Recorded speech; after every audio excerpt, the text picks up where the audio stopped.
આપનો પરિચય? કાંતિભાઈ રમેશભાઈ રાણા। આજે બનાવ બન્યો છે જે આજે છોકરો મૃત્યુ પામ્યો છે એમાં એને માર મારવામાં આવ્યો છે શું કઈ રીતે આ બનાવ બન્યો છે? છોકરો ગઈકાલથી બધાને કે મારો જ્યાં જોબ કરે છે ત્યાંથી મતલબ કહેવાય ને કે ગઈકાલથી ગુમ હતું। 3:30-4 વાગ્યાના અરસામાં અમને એક ફોન દ્વારા ખબર પડી કે ભાઈ એવી રીતે કાંઈક જીઆઈડીસીમાં બાળક છે ને એમાં એનું મતલબ કે ભાઈ ડેથ થઈ ગયેલું છે। હા, કોઈ પણ વાલીને જાણ નથી, પોલીસે કોઈ જાણ કરી અમારા કે આ છોકરા વિશે। હરેશભાઈ નામ છે આ છોકરાનું। અને કહેવાય ને કે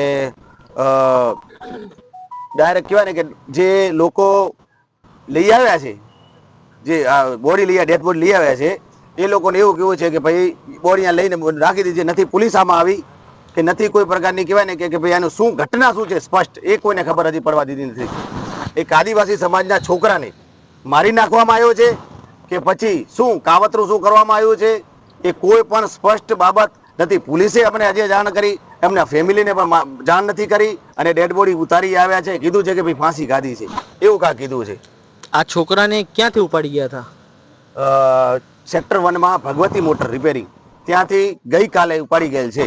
ભગવતી મોટરમાં જોબ કરે છે? જોબ કરે છે ત્યાં। તો આ લોકો શા માટે ઉપાડી ગયા? હવે એ સ્પષ્ટ માહિતી નથી મળી કે શું છે શું નહીં। તો સીસીટીવી ફૂટેજ ત્યાંથી અમે ત્યાં જે જોબ કરે ત્યાંથી લેશું અમે। પણ મેન વસ્તુ એ છે કે મારી નાખવામાં આવ્યો છે કે શું કરવામાં આવ્યું છે, નથી વાલીને જાણ નથી। આમાં પોલીસ કહેવાય ને કે પોલીસ ખુદ આવ્યો લોકો એ લોકોને એવું સ્ટેટમેન્ટ છે કે તમે બોડી લઈ જાઓ। આજ કોઈ પણ બોડી લઈ ડેથ ધારો કે કોઈ ફાંસી ખાધી હોય 5 માણસોની હાજરીમાં એ વ્યક્તિઓ એમનું નિવેદન લઈને પછી બોડી નીચે ઉતારતા હોય છે। આ બાબતમાં મને તો એવું લાગે છે કહેવાય ને કે આ બેદરકાર છે બધું। કોઈ માણસને કહેવાય કે કિંમત જ નથી કોઈની કે ભાઈ જાય છે ત્યાં શું થયું છે શું નથી। પોલીસને જાણ તો કરવાની ફરજ, તપાસ તો કરવાની છે કે નહીં ફરજ? આ ભાઈને જે ભગવતી મોટરમાં આ લોકો લઈ ગયા, હા, તો ભગવતી મોટર વાળા જાણ ન કરી તમને? ના, ક્યારે લઈ ગયા? આ લઈ ગયા એટલે કાલે ગયા છે। તો કાલથી મતલબ કે છે કે લઈ ગયા છે। કાલે લઈ ગયા તો તમારે ઘરે કાંઈક પૂછના કરી કોઈ ક્યાં નોકરી ગયા છે ભાઈ અને ઘરે નથી આવ્યા રાતે? તમે તપાસ એવી કઈ કરી નહીં? તપાસ કાલથી ચાલુ જ છે, મળ્યો જ નથી ભાઈ। કાલ પછી બધાને જાણ જ હતી પણ વ્યક્તિ ક્યાંક આપણે ક્યાંક મળે, ડેટા મળે તો ખબર પડે ને। હવે વિચાર કરો, ડેથ 3:30 વાગે થયું છે, ડેડ બોડી અમારી ક્યાં લાવારીસમાં નાખી ગયા છે ખબર નહીં કેવી રીતે અહીંયા। તમે એ તો વિચારો નથી। આમાં પોલીસ વાળા પણ કહેતા કે તમારા આ વ્યક્તિનું ડેથ થઈ ગયું, તમે આવો। કોઈને એમના જે કહેવાય ને કે હોય હાલી એમના ગાર્ડિયન્સમાં એમને તો જાણ કરે કે નહીં? ડેડ બોડી અહીંયા લઈ આવ્યા તો બધાને કોઈને જાણ નથી। પોલીસ દ્વારા જાણ કરી કે નથી કોઈ કહેવાય ને કે એ લોકો પોતે પાછા બોડી લઈ આવ્યા છે। વિચાર કરો, એ પોતે બોડી લઈ આવ્યા છે। હવે તમારી સરકારથી શું માંગણી છે?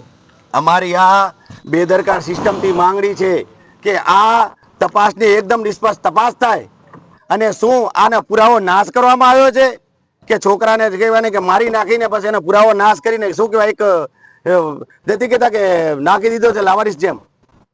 આ મારી પૂરી સમાજ તમે જોઈ શકો છો। જ્યાં સુધી આ બાબતનો સ્પષ્ટ અમને કહેવાય ને કે પોલીસ દ્વારા આશ્વાસન નહીં આપવામાં આવે કે આ બોડી જે મળી છે એનું શું થયું છે શું નહીં, એના સુધી અમે બોડી પણ નહીં ઉઠાવી હતી। અને અમે શું કહેવાય કે ઘોર કહેવાય ને કે અહીંયા બધા સાથે ભેગા બેસીને અહીંયા આ બાબતનું નહીં કહેતા કે વિરોધ કરશું। તમારી એ જ માંગણી છે સરકાર દ્વારા, પોલીસ દ્વારા કે ન્યાય મળે? ન્યાય મળવો જોઈએ, તપાસ થવી જોઈએ અને આરોપીની ધરપકડ થાય અને કાયદાકીય કાર્યવાહી થાય કે કેવી રીતે ને શું કરવાની। આવી રીતે તો આવી રીતે બધાને કરવામાં આવે તો પછી કેમ મેળાવે છે?